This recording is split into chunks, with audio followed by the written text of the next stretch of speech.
Assalamualaikum warahmatullahi wabarakatuh. Yang saya hormati dosen penilai verifikasi dan sertifikasi dosen. Perkenalkan, saya Bagus Hadiwinata sebagai dosen pengampu teknologi pengolahan hasil perikanan ekstraksi dari Politeknik Ahli Usaha Perikanan Jakarta. Video ini dibuat sebagai persyaratan untuk mengikuti sertifikasi dosen dalam unjuk kerja tridharma perguruan tinggi, yaitu di bidang pengajaran. Dalam video kali ini saya akan mengambil topik pembelajaran mata kuliah teknologi pengolahan hasil perikanan ekstraksi, yaitu ekstraksi rumput laut yang terdiri dari 3 SKS, yaitu 2 SKS berbentuk teori dan 1 SKS sebagai praktek dalam bentuk case study. Mata kuliah ini disampaikan dengan metode DIA, yaitu Delivery, Interaction, dan Assessment yang dilaksanakan secara offline dengan deskripsi mata kuliah yaitu pengolahan ekstraksi hasil perikanan dengan penerapan dan juga menjelaskan capaian pembelajaran. Nah, capaian pembelajarannya itu yaitu diharapkan para peserta didik mampu menerapkan teknik ekstraksi produk-produk perikanan, mulai dari membuat ekstraksi tulang ikan, protein ikan, ekstraksi rumput laut yaitu alginat dan juga karaginan, albumin, terus ekstraksi kitin kitosan, dan juga ekstraksi dari kolagen. Pokok-pokok pembahasan dalam materi ini yaitu yang pertama adalah kita tentu pengantar metode ekstraksi, lalu kedua prinsip dasar pengolahan ekstraksi, yang ketiga adalah pengolahan tepung ikan, keempat pengolahan konsentrat protein ikan, yang kelima adalah hidrolisat protein ikan, yang keenam pengolahan agar-agar, yang ketujuh pengolahan karaginan, yang kedelapan pengolahan alginat, yang kesembilan pengolahan albumin, yang kesepuluh ekstraksi kolagen, yang kesebelas ekstraksi gelatin, kedua-belas ekstraksi kitin kitosan, yang ke-13 ekstraksi mineral, dan yang terakhir adalah pengolahan ekstraksi minyak ikan. Sumber belajar inti yang dipakai adalah yang pertama dari dan yang terpenting adalah dari pengantar teknologi pangan dari Sahrul Dahlul 2012 yang diterbitkan oleh IPB Press. Terus aspek penilaian saya nilai adalah yang pertama teori, yaitu keaktifan siswa atau peserta didik.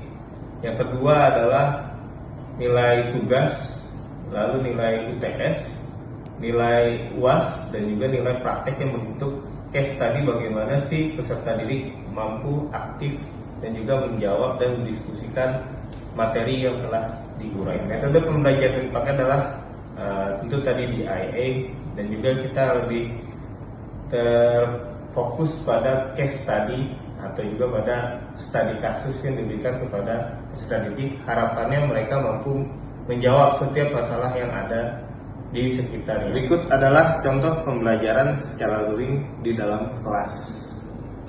Ya, Assalamualaikum warahmatullahi wabarakatuh. Waalaikumsalam warahmatullahi wabarakatuh. Baik, selamat siang semuanya adik-adik. Sebelum memulai kuliah kita berdoa dulu menurut agama kita masing-masing. Silakan berdoa, dimulai. Berdoa selesai. Oke, ketua kelas siapa? Oke, itu tolong di absen temennya ya, nanti lembar absennya udah dikirimin. Baik, untuk materi hari ini kita akan memulai tentang ekstraksi alginat dan karaginan dari rumput laut.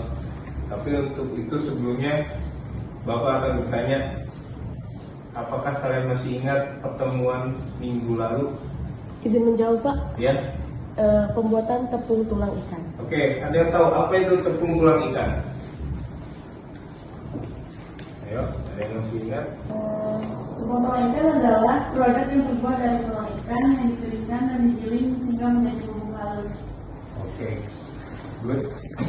Ya, baik, selanjutnya untuk pertemuan hari ini kita akan belajar kenapa rumput laut ekstraksi, karena ini yang pertama adalah Indonesia pemasok rumput laut dunia yang terbesar. Ada sekitar 60-70 kebutuhan pasar dunia tentang rumput laut. Terus potensi kita, nah ini rumput laut kita ini ada sekitar 1.110.900 hektar.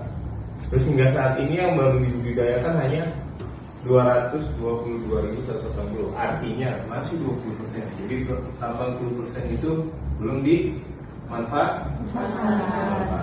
Makanya terus kan, nah di sini berdasarkan beberapa riset, rumput laut itu dikelompokkan berdasarkan senyawa kimia sehingga dikenal dengan penghasil. Nah ini karaginan, agar dan alginat, ya, karaginan, agar dan alginat. Kenapa? Karena tadi ada ini apa nih? Senyawa kimia. Nah, nanti sumber pustaka yang saya pakai adalah dari bukunya si Askalan tahun 2019 tentang penanganan dan pengolahan hasil perikanan, serta dari GM Hall tahun 97, yaitu Fish Processing Technology, Blackie Academy dan Profesional di UK. Oke, terus oleh karena itu kita akan buka seksi diskusinya. Jadi saya minta kalian membagi 2 kelompok. Cari tentang kelompok 1, nanti dibentuk. Cari tentang apa itu pengolahan alginat, ya. Terus apa itu karaginan. Oke, nanti juga kalian cari case study, tau nggak? Case study, masalah. Nanti kalian buat diskusi, cari masalah tentang alginat kenapa susah, karaginan kenapa susah. Oke, tampil dipresentasikan apa itu alginat, apa itu karaginan. Oke? Oke. Nah, alginat itu apa ya? Alginat adalah garam atau alginat polisakarida yang berbentuk coklat. Seperti Hari masalahnya ya. Masalah kita kegunaan alginat ini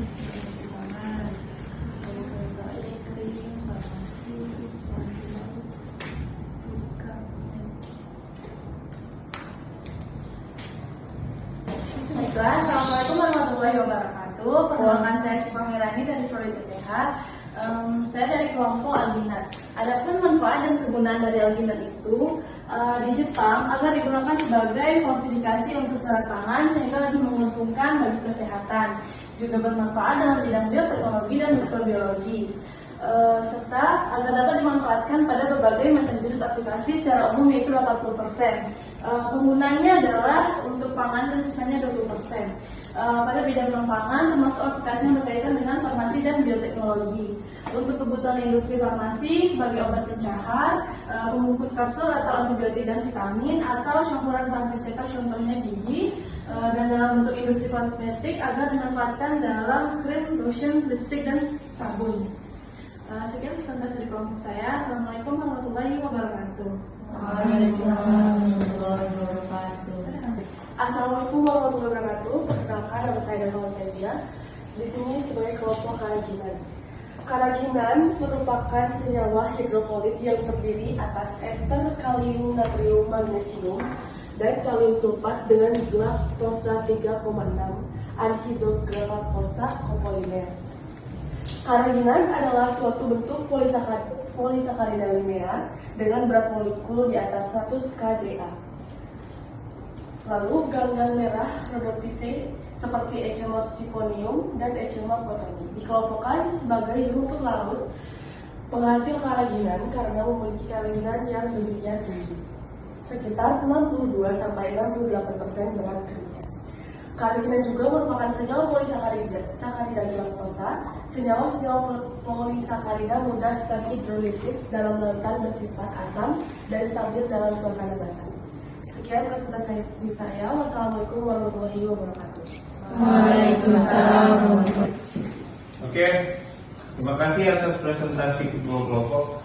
Saya hanya koreksi sedikit, tadi udah bagus kalian, cuman tidak ada masalah sedikit yang kalian bahas. Nah, kira-kira apa masalah yang terjadi selama ini untuk alginat dan karaginan di Indonesia?